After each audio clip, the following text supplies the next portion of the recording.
Hello friends and welcome to our channel YTH India. And today we are going to discuss our very new topic, that is borrowed principles. तो आज का जो हमारा topic है borrowed principles, वो आपको constitution के बारे में बताएगा। इस टॉपिक में एक्चुअल में ये बताया गया है कि हमारा जो कॉन्स्टिट्यूशन फॉर्म हुआ है उसमें जिन जिन प्रिंसिपल्स का योगदान है हमारे पूरे संविधान के निर्माण में, तो वो प्रिंसिपल्स जो है आए कहाँ से, हमने किस किस कंट्री से उसे लिया है। क्योंकि हमने उसे खुद नहीं बनाया था, हमने डिफरेंट डिफरेंट कंसेप्ट जो हैं डिफरेंट डिफरेंट कंट्री से लिए, तो हमने डिफरेंट डिफरेंट कंसेप्ट जो हैं डिफरेंट डिफरेंट कंट्री से लिए, इसीलिए उसे हमने बोरोड बोला। इसीलिए आज के टॉपिक का जो नाम है वो है बोरोड प्रिंसिपल, यानी ऐसे सिद्धांत, ऐसे प्रिंसिपल जिनका निर्माण हमारे संविधान के जिनका योगदान हमारे संविधान के निर्माण में है और इन्हें किस किस कंट्री से लिया गया है। तो ये जो है हमारा आज का टॉपिक है। इसमें कुछ भी समझने लायक कुछ भी नहीं है, इसमें पूरा टोटली रोट लर्निंग टॉपिक है, इसको पूरा रटना है आपको। लेकिन इसमें क्वेश्चंस जो हैं बिल्कुल डायरेक्ट पूछे जाते हैं, इसीलिए इस टॉपिक को जो है आज हम इसको हम पढ़ेंगे। समझने लायक इसमें कुछ भी नहीं है। समझने लायक जो मेन आपका टॉपिक रहता है वो पार्लियामेंट ही है, जिसे हमने ऑलरेडी काफ़ी अच्छे तरीके से डिस्कस में छोटे छोटे टॉपिक, छोटे छोटे लेक्चर ले लेके, मतलब 2-4 लेक्चर्स, काफ़ी सारे लेक्चर्स हुए हैं। तो आप जो जिसको प्रीवियस टॉपिक्स में दिक्कत हो या पार्लियामेंट टॉपिक में दिक्कत हो, तो आप उस टॉपिक को भी गो थ्रू करिए। आज जो है हम अपना टॉपिक पढ़ने वाले हैं, उसका नाम है बोरोड प्रिंसिपल्स।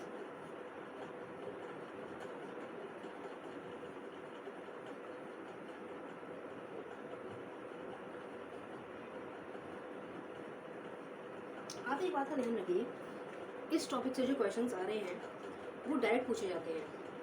मतलब क्योंकि मैंने आपको बताया कि ये टॉपिक रटने का ही है, तो इसीलिए इसमें जो आपका क्वेश्चन पूछे जा रहे हैं वो डायरेक्ट ही पूछे जा रहे हैं। तो इस टॉपिक में हम देखेंगे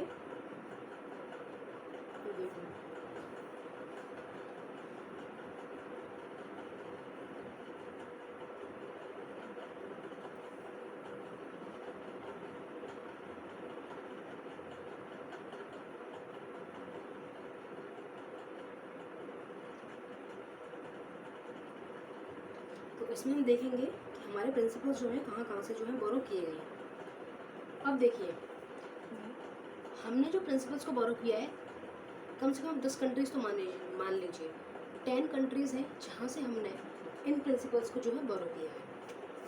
10 प्रिंसिपल्स हैं, 10 कंट्रीज़, सॉरी 10 कंट्रीज़ का महत्वपूर्ण जो है योगदान है। और इसके अलावा आपका एक एक्ट है, इसको हम पढ़ेंगे।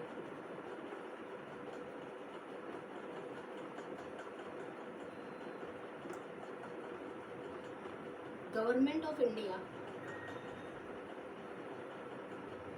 1935 का ये जो एक्ट है, ये तो आप मान लीजिए कि पूरा रखा हुआ है, ठीक है। कई सारे एक्ट हमारे आए थे। गवर्नमेंट ऑफ इंडिया 1919, सॉरी 99 नहीं है वो, गवर्नमेंट ऑफ इंडिया 1919, और एक आपका था गवर्नमेंट ऑफ इंडिया 1935। तो इसमें काफ़ी अच्छी चीज़ों की जो बात करी गई थी आपकी, जैसे फेडरल स्ट्रक्चर हो गया, ठीक है। इसके अलावा और भी कई सारी चीज़ें हैं। इस संविधान जो आपका ये जो एक्ट आया था, इसमें काफ़ी सारी अच्छी अच्छी चीज़ जो है ब्रिटिश गवर्नमेंट जो थी उस टाइम पे लाई थी। तो इसीलिए जब हमारा देश आज़ाद हुआ तो हमने इसको हटाया नहीं, इसके काफ़ी सारे प्रिंसिपल्स को ले लिया। हमारा जो संविधान है वो विश्व का सबसे बड़ा संविधान है, और हमारी जो कंट्री है वो विश्व की सबसे बड़ी डेमोक्रेटिक कंट्रीज़ में से एक भी है, या फिर आप मान सकते हो सबसे बड़ी एक कंट्री है। हमारा संविधान जो है विश्व का सबसे बड़ा संविधान है। तो इसीलिए इसको बनाने के लिए जो योगदान है वो भी काफ़ी सारी कंट्रीज़ का है। हमने हर डिफरेंट डिफरेंट कंट्रीज से अच्छी अच्छी चीज़ को जो है उठा लिया है, ठीक है। तो हमें यही देखना है कि हमने डिफरेंट डिफरेंट कंट्रीज से जो है क्या क्या उठाया है आपका। तो अब देखिए, पहला हम पढ़ेंगे गवर्नमेंट ऑफ इंडिया। तो आज हम सबसे पहले यही पढ़ने वाले कंट्रीज़ को भी डिस्कस करेंगे। सबसे पहले हम आज डिस्कस करेंगे गवर्नमेंट ऑफ इंडिया 1935।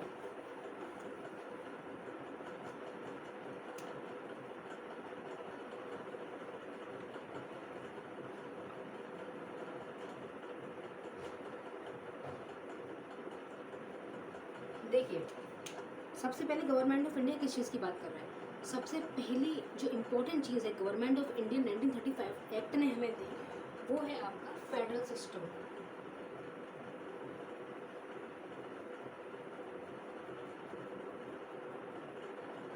ठीक है, इनको हम डिस्कस करेंगे अभी। इसके अलावा दूसरी इंपॉर्टेंट चीज़ जो है आपका जुडिशरी का कंसेप्ट जो है आप इसके अलावा जो है office of governor of state जो आपका आया है।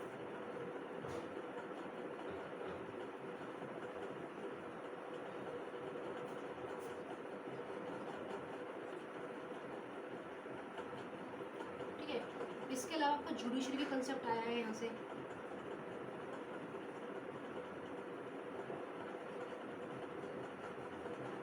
इसके अलावा आपका इमरजेंसी प्रोविजन भी आया है।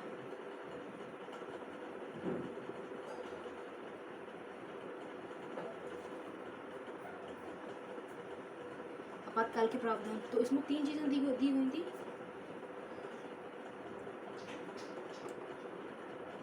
National emergency, state emergency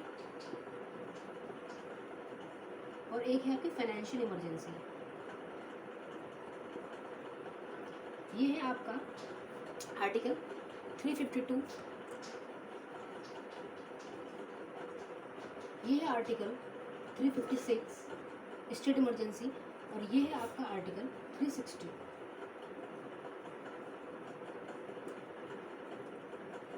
national emergency जो है आपकी 352 में गिवन है, स्टेट इमरजेंसी आपकी आर्टिकल 356 में गिवन है, और फाइनेंशियल इमरजेंसी जो है आपकी 360 में गिवन है। इसके अलावा आपकी पब्लिक सर्विस कमीशन की बात भी जो है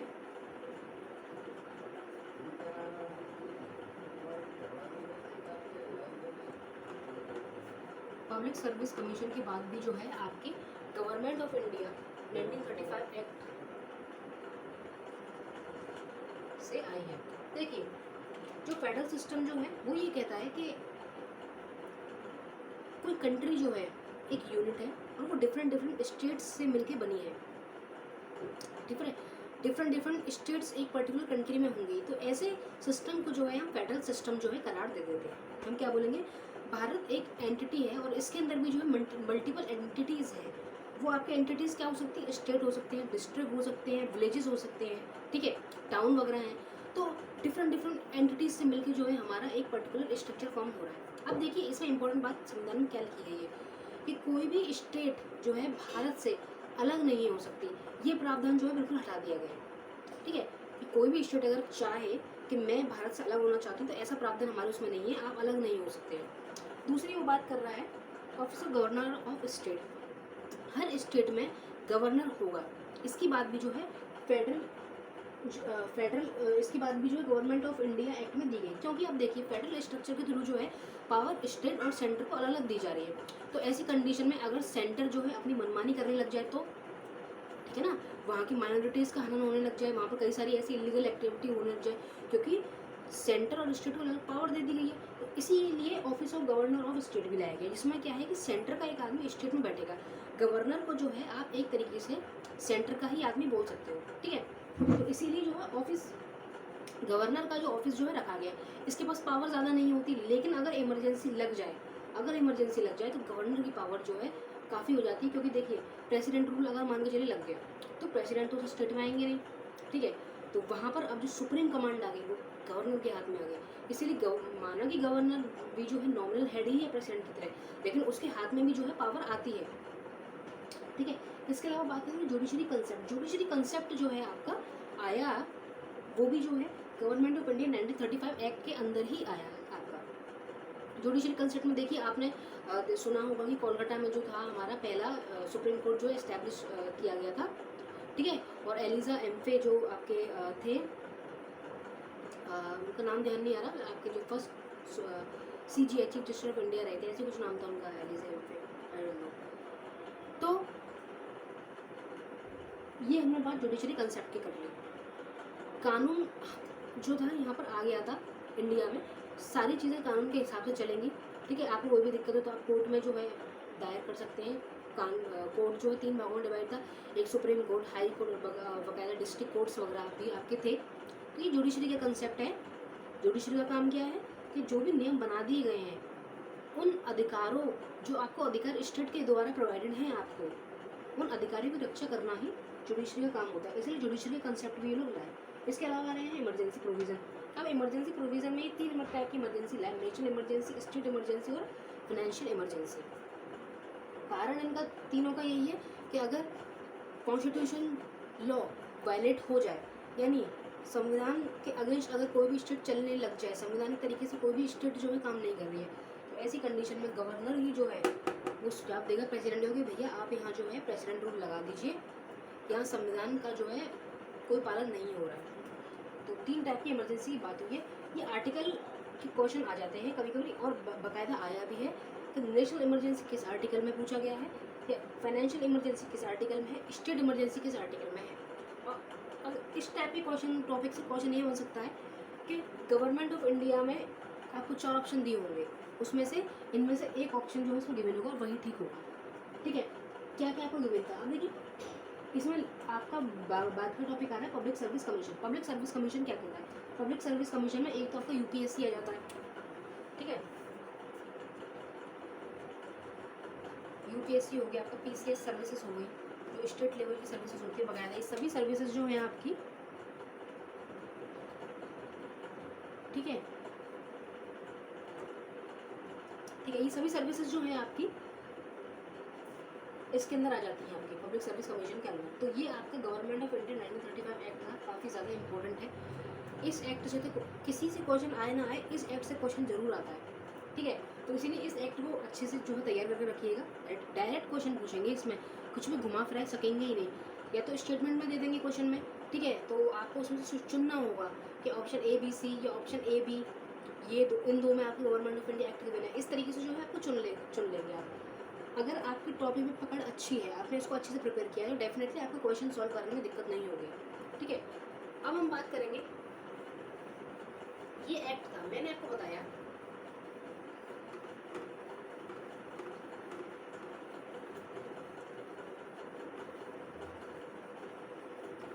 बताया कि 10 कंट्रीज थी और एक एक्ट था। अब हमने एक एक्ट तो अपना ख़त्म कर लिया है, अब हम बढ़ते हैं अपनी वो 10 कंट्रीज़ की तरफ, जहाँ से जो है हमने अपने प्रिंसिपल्स जो है बोरो किए हैं। तो one of the first country जिसने हम पर राज किया था उस टाइम पे, तो आज हम उसी टॉपिक को उठाने वाले हैं, और उसी कंट्री की ये देन है गवर्नमेंट ऑफ इंडिया 1935 एक्ट, और उस कंट्री का नाम है ब्रिटेन।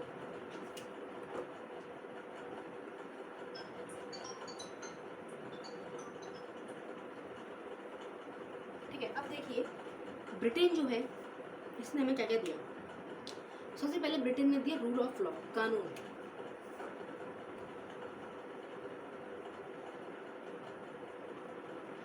कानून की व्यवस्था जो है वो ब्रिटेन ने हमको दी। इसके अलावा कानून का शासन, ये क्या बोलता है? ये बोलता है लॉ इज सुप्रीम, सबसे ऊपर कानून है। आगे इस टॉपिक को अच्छे डिस्कस करेंगे।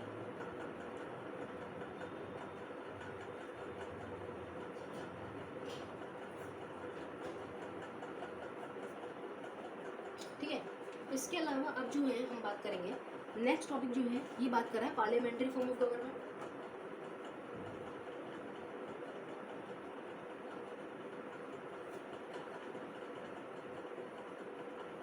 ये पार्लियामेंट्री फॉर्म ऑफ गवर्नमेंट की बात कर रहा है। इसके अलावा ये बात कर रहा है सेंट्रल काउंसिल ऑफ मिनिस्टर।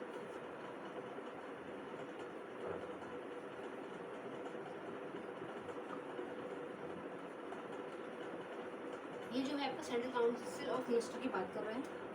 इसके अलावा जो है ये आपका पोस्ट ऑफ स्पीकर,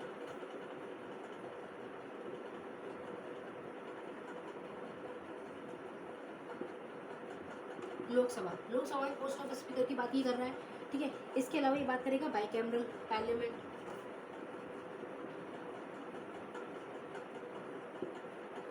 बाइकैमरल का मतलब हम पहले पढ़ चुके हैं, मतलब 2 हाउस, ठीक है, लोकसभा और राज्यसभा। इसके अलावा किसकी बात कर रहा है? Lower house is more powerful. ये क्या कह रहा है? लोअर हाउस ज्यादा पावरफुल है, ठीक है, लोअर हाउस की बात कर रहा है, ये lower house is more powerful. इसके अलावा ये बात कर रहा है post of CAG.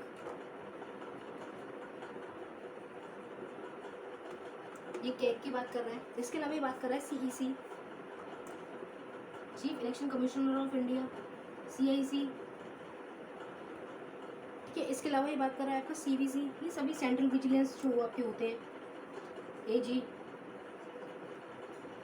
Auditor general, ठीक है। ऑडिटर जनरल जो है, इन सभी टॉपिक्स को जो है हम आगे भी डिटेल में पढ़ने वाले हैं, क्योंकि ऑडिटर जनरल भी इम्पोर्टेंट है, सेंट्रल विजिलेंस कमीशन भी इम्पोर्टेंट है आपका, चीफ इलेक्शन कमिश्नर, इन सब के बारे में पढ़ेंगे और कैग के बारे में पढ़ेंगे, contemporary auditor general of India, ठीक है। अब हम बात करते हैं आगे जो इसके अलावा एक चीज़ और ये बात कर रहा है सिंगल सिटीजनशिप की।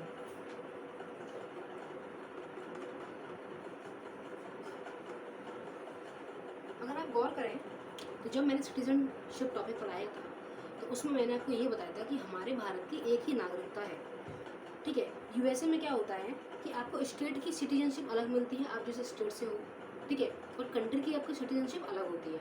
लेकिन इंडिया में ऐसा नहीं है, इंडिया में आपकी एक ही सिटीजनशिप है, आपकी एक ही नागरिकता है और वो है भारतीय।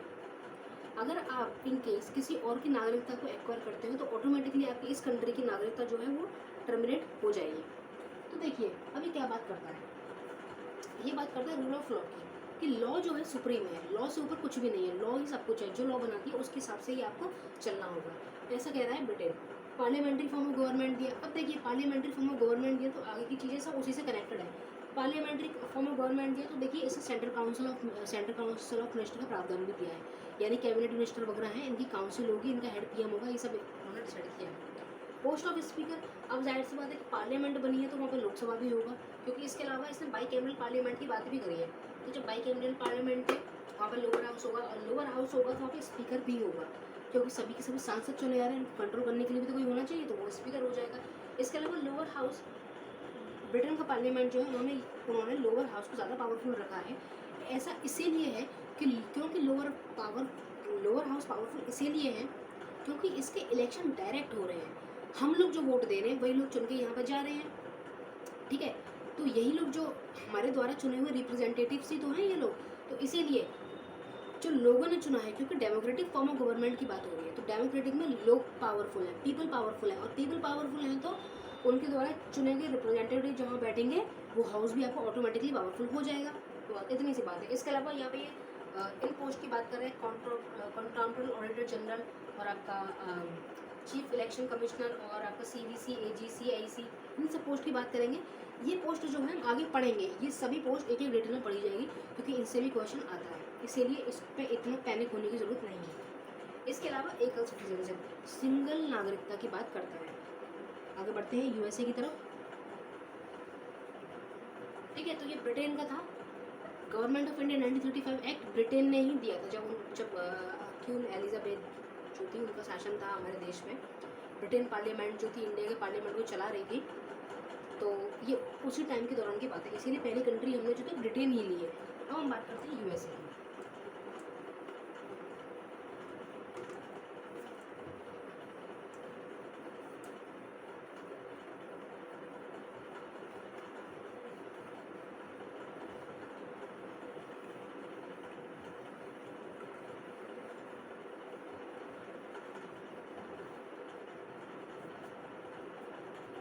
अब देखिए USA क्या कहता है।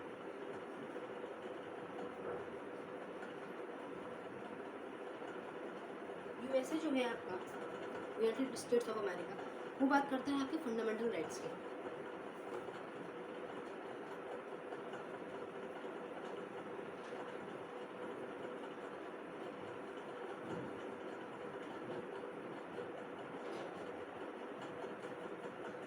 ठीक है, फंडामेंटल राइट्स की बात करता है। इसके अलावा ये बात करता है post of vice president,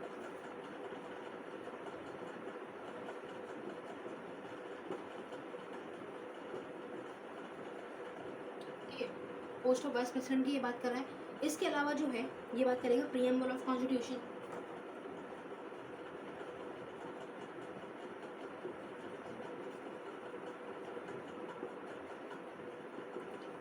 preamble of constitution की बात भी कर रहा है। इसके अलावा ये बात करेगा कंसेप्ट ऑफ रिटन कॉन्स्टिट्यूशन,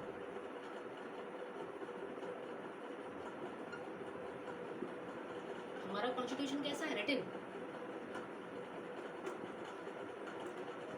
और क्या है हमारे यहाँ कॉन्स्टिट्यूशन ही सबसे पावरफुल है, कॉन्स्टिट्यूशन सुप्रीम है। जबकि ब्रिटेन में क्या है, ब्रिटेन में पार्लियामेंट सुप्रीम है, ब्रिटेन में पार्लियामेंट सुप्रीम है, पार्लियामेंट मदर है। जबकि हमारे यहाँ कॉन्स्टिट्यूशन मदर है और पार्लियामेंट उसका चाइल्ड है, वहाँ पे उल्टा है। ठीक है, इसके अलावा हम किसकी बात कर रहे हैं, distribution of seats in Rajya Sabha.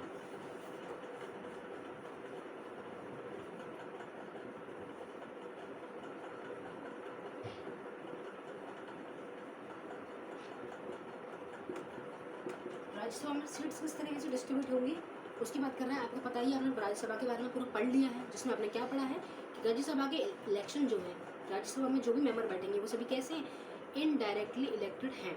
ठीक है, नॉमिनेट किए जाते हैं या इनडायरेक्टली इलेक्टेड है। ठीक है, इसके अलावा किसकी बात करता है, इंडिपेंडेंट जुडिशरी की।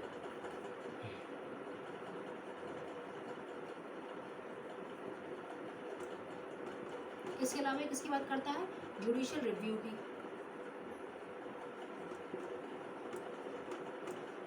वैसे तो ये पॉइंट हमने पढ़ लिया, लेकिन फिर भी आपको एक बार डिस्कस कर लेंगे। हो सकता है कि बच्चे दोबारा वीडियो देख रहे हों या न्यूली जिसने वीडियो देखा हो, इसीलिए इसको एक बार और डिस्कस कर लेंगे।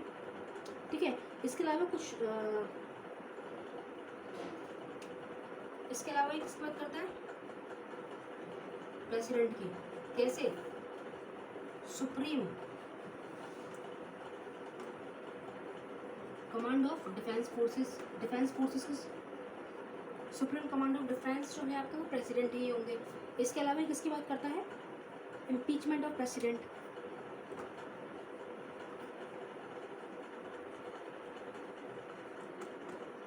प्रेसिडेंट के रिमूवल की बात करता है कि प्रेसिडेंट को अगर आप रिमूव करेंगे तो किस तरीके से करेंगे, महाभियोग प्रक्रिया, इम्पीचमेंट प्रोसेस के थ्रू ही आप प्रेसिडेंट को जो है रिमूव कर सकते हैं।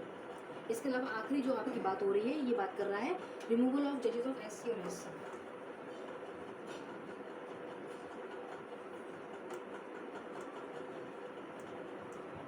Supreme court and high court. मैं आपको एक चीज़ बताऊं, इसने प्रेसिडेंट के बाद ही जज को रिमूव करने की बात कर दी। ये बात इसीलिए कर दी क्योंकि सुप्रीम कोर्ट के जज को भी और प्रेसिडेंट को भी रिमूव करने का तरीका सेम ही है। दोनों ही इम्पीचमेंट प्रोसेस के थ्रू ही रिमूव होंगे। इनके खिलाफ महाभियोग प्रक्रिया चलाई जाएगी, 14 दिन पहले नोटिस दिया जाएगा। अगर उस पर ये बोलना चाहते बोल सकते हैं। उसके बाद संविधान में जो है बिल पास होगा। अगर ये बिल जो है पास हो जाता है सक्सेसफुली, फाइनली इनको जो है रिमूव कर दिया जाएगा। तो फंडामेंटल राइट्स की बात जो है यूएसए से हमने लिया है। आपने फंडामेंटल राइट्स टॉपिक जब पढ़ा था तो उसमें मैंने आपको बताया था कि यूएसए के बिल ऑफ राइट्स, जो बिल ऑफ राइट्स वहाँ पर था, वो बिल ऑफ राइट्स कुछ और नहीं यूएसए था। तो फंडामेंटल राइट्स, मौलिक अधिकारों का जो हम बेसिक कंसेप्ट जो है यूएसए से लाए हैं। इसके अलावा पोस्ट ऑफ वाइस प्रेसिडेंट, एक वाइस प्रेसिडेंट की पोस्ट होनी चाहिए, इस बात को भी जो हम यूएसए से लाए हैं। प्रियम्बल ऑफ कॉन्स्टिट्यूशन की बात भी हम कर रहे हैं, ये भी हम कहाँ से लाए, यूएसए से लाए हैं। प्रियम्बल क्या होता है, एक शॉर्ट तरीके से आप समझ लीजिए एक कंक्लूजन है या फिर आइडेंटिटी कार्ड है, या फिर समझ लीजिए कि कॉन्स्टिट्यूशन में क्या है। इसको बड़े ही बेसिक तरीके से कुछ ही लाइनों में या कुछ ही हेडिंग्स में जो है प्रियम्बल में बड़े ही खूबसूरत तरीके से जो है समझाया गया है। इसके अलावा बात हो रही है कंसेप्ट ऑफ रिटन कॉन्स्टिट्यूशन। ये रिटन कॉन्स्टिट्यूशन की बात करता है।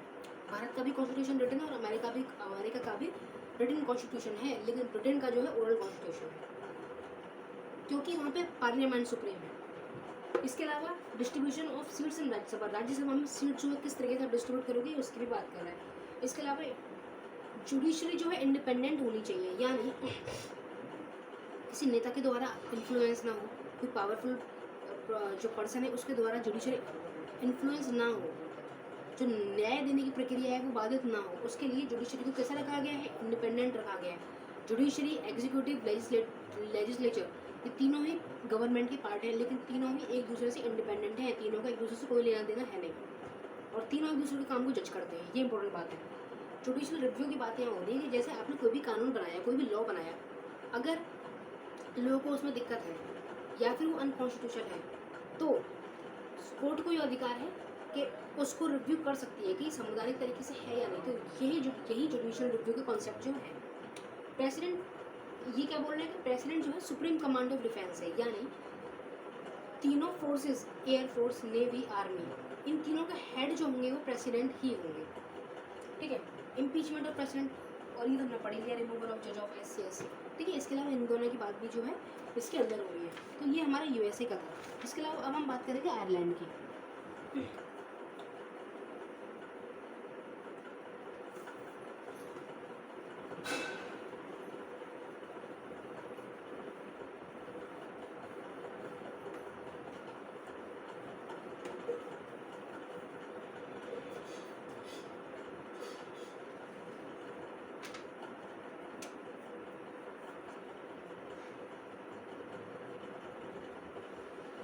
आयरलैंड जो है सबसे पहले तो वो बात करता है DPSP, directive principle of state policy. Directive principle of state policy की बात जो है आपका डीपीएसपी के थ्रू जो है आयरलैंड कर रहा है। ये कंसेप्ट भी हम वहीं से लाए हैं, ठीक है। इसके अलावा नॉमिनेटेड मेंबर इन राज्यसभा में मेंबर नॉमिनेट होंगे।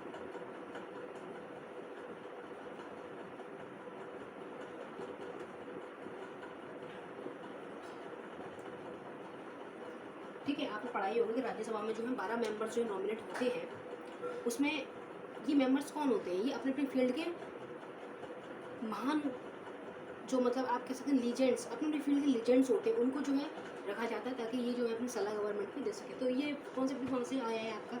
इसके अलावा procedure of election of president को किस तरीके से चूज़ किया जाएगा, किस तरीके से इलेक्ट किया जाएगा, उसकी बात आयरलैंड कर रहा है। आप देखिए, रिमूवल का कंसेप्ट तो हमने यूएसए से लिया है, ठीक है, लेकिन इलेक्ट करने का कंसेप्ट जो है हमने उसको कहाँ से लिया है, उसे हमने आयरलैंड से लिया है, ठीक है। इसके अलावा हम देखते हैं रशिया से हमने क्या क्या लिया है। रशिया जो पुराने समय में क्या था, यूएसएसआर, ठीक है। तो रशिया से हमने क्या लिया है, हमने रशिया से लिया है आपका फंडामेंटल ड्यूटीज,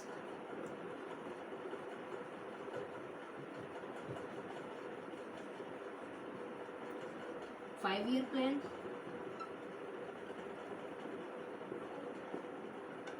ठीक है, फंडामेंटल ड्यूटीज, 5 ईयर प्लान। इसके अलावा जो है नेशनल इमरजेंसी की बात जो हो रही है आपकी यहीं से हो रही है।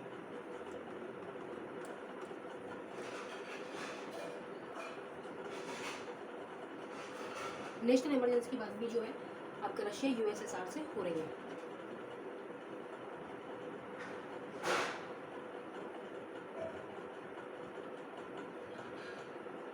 ठीक है, इसमें जिसमें ये क्या कह रहा है कि आर्टिकल 19 जो है आपका वो क्या हो रहा है, ऑटोमेटिकली सस्पेंड हो रहा है।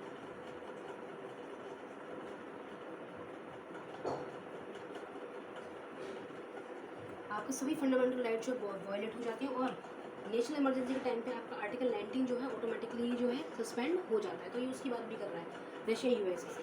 तो आगे ये जो हमारी कंट्री है वो है वीमर, जिसे हम बोलते हैं जर्मनी, ठीक है। तो ये हमारी 2 कंट्रीज थी।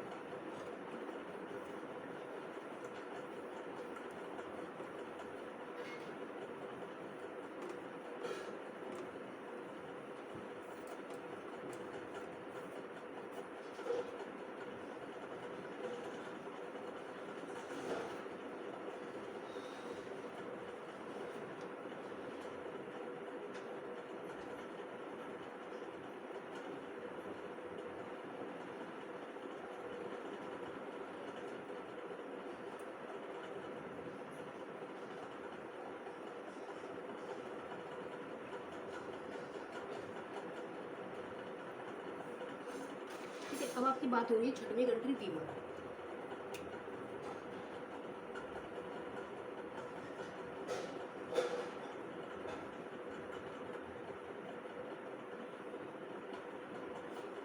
ठीक है, वीमर। अब देखिए वहाँ से हमने क्या लिया है। सबसे पहले यहाँ बात हो रही है कॉन्स्टिट्यूशन ऑफ जर्मनी। ये कॉन्स्टिट्यूशन ऑफ जर्मनी, वीमर जो है आपका कॉन्स्टिट्यूशन ऑफ जर्मनी ही है। तो यहाँ पर बात हो रही है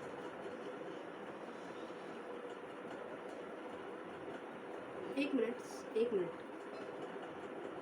रशिया का जो है इसमें गड़बड़ हो गया है आपका। रशिया का दोबारा पढ़िए आप, रशिया का दोबारा पढ़िए।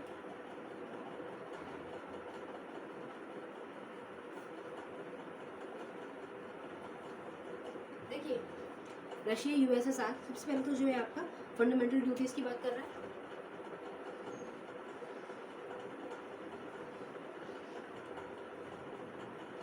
उसके बाद ये 5 ईयर प्लान की बात कर रहा है।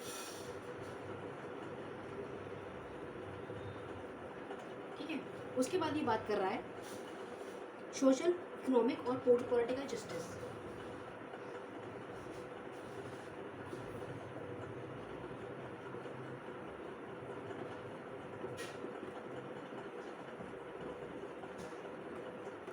सोशल, इकोनॉमिक और पॉलिटिकल जस्टिस की बात जो है वो यूएसएसआर रशिया कर रहा है। तो लास्ट का पॉइंट जो था उसमें गड़बड़ था। नेशनल इमरजेंसी वाला पॉइंट जो है वो जर्मनी वीमर में आएगा आपका। ठीक है, तो इसमें पढ़ते हैं। तो ये जो है आपका कॉन्स्टिट्यूशन ऑफ जर्मनी है।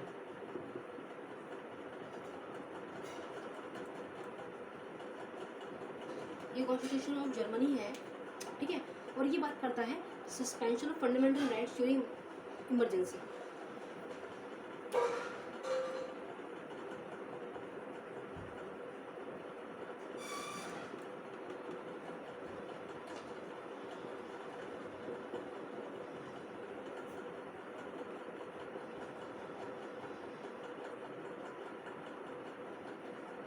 ठीक है, नेशनल इमरजेंसी के दौरान फंडामेंटल राइट्स को जो सस्पेंड किया जाएगा ये जो है उसकी बात करता है। और कौन सा आपका आर्टिकल 19 जो है वो सस्पेंड हो जाएगा।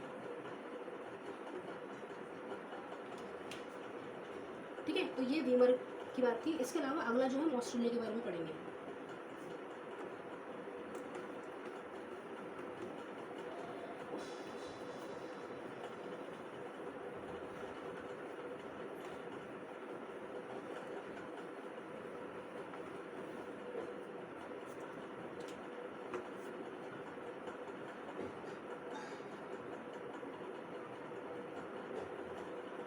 ऑस्ट्रेलिया जो है सबसे पहले तो आपकी कॉन्करेंट लिस्ट की बात करता है। आपने पढ़ी है 3 टाइप की लिस्ट होती है, central list, state list, concurrent list. तो कॉन्करेंट लिस्ट में जो टॉपिक्स जो हैं सेम होते हैं, जो विभाग आपके होते हैं वो कॉमन होते हैं, जो स्टेट के लिए भी होंगे और सेंटर के लिए भी होंगे, तो वो कॉन्करेंट लिस्ट हो जाती है आपकी। इसके अलावा जो है freedom of trade and commerce की बात कर रहे हैं।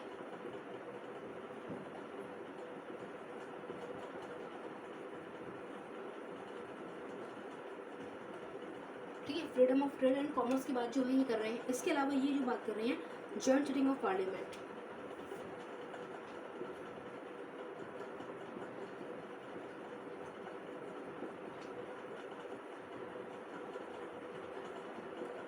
यानी प्रेसिडेंट जो है दोनों हाउस के लोगों को बुलाएंगे, एक साथ बिठाएंगे।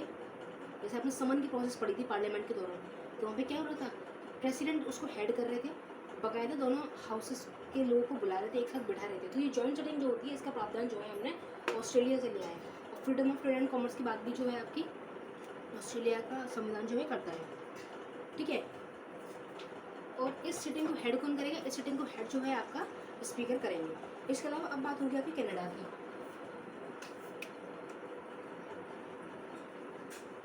कनाडा बात करता है आपका centre state relation.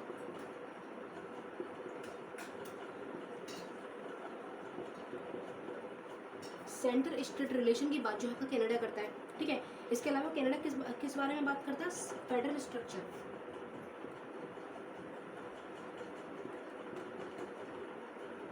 Federal structure की बात भी जो है आपकी कनाडा करता है, यानी संघात्मक ढांचा। इसके अलावा एडवाइजरी जुडिक्शन।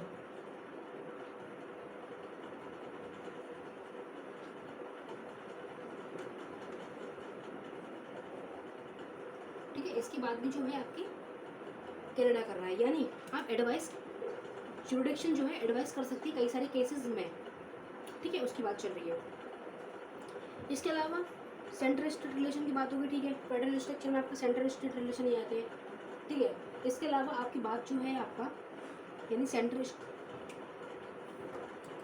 पहले सेंटर होगी, फिर स्टेट होगी, फिर क्या होगी, लोकल लेवल की गवर्नमेंट होगी। सेंटर की सबसे ज़्यादा पावरफुल है, फिर स्टेट है, फिर लोकल लेवल की गवर्नमेंट है। इसके अलावा अब आपकी बात हो रही है appointment of governor of state.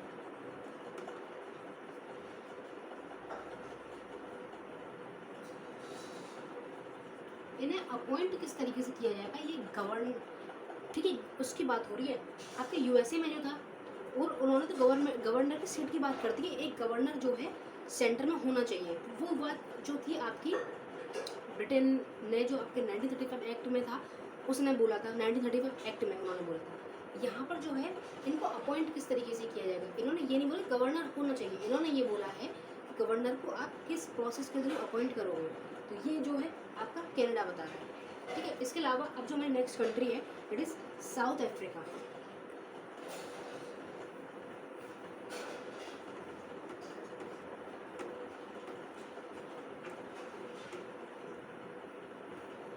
ठीक है, अब नेक्स्ट कंट्री जो है हमारी साउथ अफ्रीका।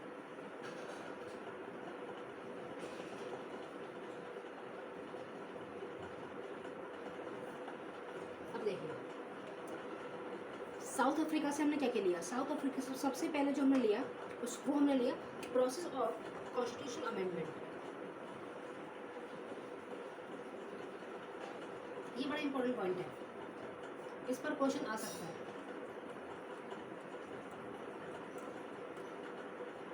और वैसे भी आजकल कॉन्स्टिट्यूशन अमेंडमेंट का दौर भी चल रहा है, मोदी गवर्नमेंट है, इसलिए ये पता होना बेहद जरूरी है कि सिद्धांत, ये प्रिंसिपल आया कहाँ से। तो ये प्रिंसिपल आपका साउथ अफ्रीका से आया है, जहाँ पर ये बता रहा है कि आप संविधान में संशोधन किस तरीके से करेंगे। तो प्रोसेस ऑफ कॉन्स्टिट्यूशन अमेंडमेंट जो है साउथ अफ्रीका से आया, ये बहुत इंपॉर्टेंट है, इस पर क्वेश्चन आने की संभावना रह सकती है। इसके अलावा इलेक्शन ऑफ राज्यसभा, राज्यसभा में इलेक्शन किस तरीके से होंगे,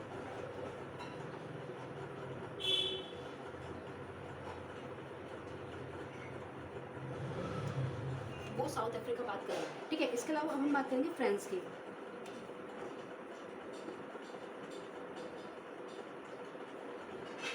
जहाँ पे बात कर रहे हैं लिबरल, लिबरल मतलब आज़ादी, ठीक है, लिबर्टी, लिबरल की जगह लिबर्टी कर लो इसे, लिबर्टी, रिपब्लिक, रिपब्लिक मतलब गणतंत्र, गणतंत्र का मतलब हेड जो होगा वो जनता के द्वारा चुना हुआ होगा, इसीलिए गणतंत्र बोला है, यानी लोगों के द्वारा चलाया जाने वाला तंत्र। इसमें हेड जो बैठेगा वो कोई हेरिडिटी सिस्टम नहीं चलेगा कि ये पहले राजा था, इसका बेटा, इसका बेटा, इस टाइप से नहीं। जो लोग चाहते हैं, लोगों का जो फेवरेट है वही बैठेगा, उसे बोला जाता है गणतंत्र, ठीक है। तो ये यहाँ पे लिबर्टी, लिबर्टी मतलब आज़ादी, रिपब्लिक की बात कर रहा है। इसके अलावा ये बात करता है फ्रेटर्निटी की, फ्रेटर्निटी मतलब भाईचारा। इसके अलावा ये बात करता है इक्वलिटी की, सभी कास्ट, सभी जेंडर। जब आपका फ्रांस में रिवॉल्यूशन आया तो इक्वलिटी, फ्रेटर्निटी और लिबर्टी की बात कर रहे थे, क्योंकि उस समय औरतों को अधिकार नहीं थे। अगर आप कभी भी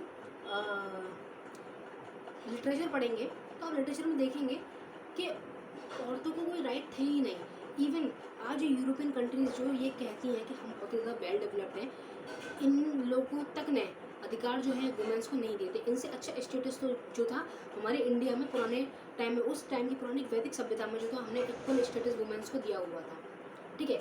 तो वो स्टेटस तो ये लोग अब तक नहीं दे पाए थे। और आप अगर देखें तो वोटिंग राइट भी यूएसए में भी, इवन जो आज के हाईली डेवलप्ड एडवांस कंट्री है, यहाँ पर भी जो वोटिंग राइट्स जो हैं वुमेन को काफ़ी टाइम बाद मिले हैं। तो वहाँ पर ये उस इक्वलिटी की बेस पर बात करें।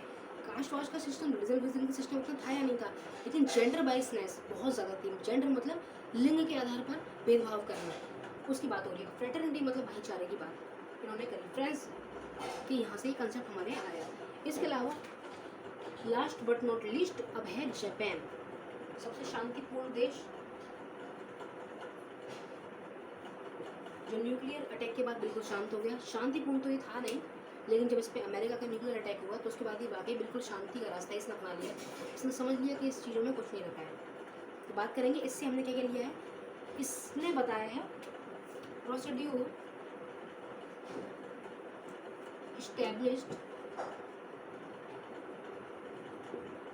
बाय लॉ, एक लॉ के द्वारा प्रोसीड्यूर जो एस्टैब्लिश्ड है, मतलब एक प्रक्रिया, एक पर्टिकुलर सीक्वेंस से आप जो गुजरेंगे, उसकी बात जो है जापान कर रहा है, ठीक है। यानी ये क्या कह रहा है, कानून का पालन करना होगा, ये उसकी बात कर रहा है, ठीक है। तो ये हमारी 10 कंट्रीज़ थी और आपका एक एक्ट था जिसे मुझे लगता है कि मैंने आपको काफ़ी अच्छे तरीके से इसको समझाने की कोशिश करी है। इस समय कुछ भी समझने लायक नहीं है, ये पूरा रोटन टॉपिक है, यानी पूरा रटने वाला टॉपिक है। इसको रट लीजिए, क्वेश्चन आंसर डायरेक्ट आएंगे और जो समझाने का था मैंने उसको पूरा ढंग से समझाया, नहीं तो मैं इसे लिखवाई देती। ठीक है, जो समझाने का था मैंने उस पूरे कंसेप्ट को आपको ढंग से समझाया है। अगर समझ में ना आए तो वीडियो को दोबारा रिप्लाई जो है आप उसको देखिए, जिस पढ़ने में आपको दिक्कत है, नहीं तो उसमें ऐसी कोई भी चीज़ नहीं जो आपको समझ में ना आए। सो जय हिंद, जय Bharat, hope you have enjoyed the session, thank you very much.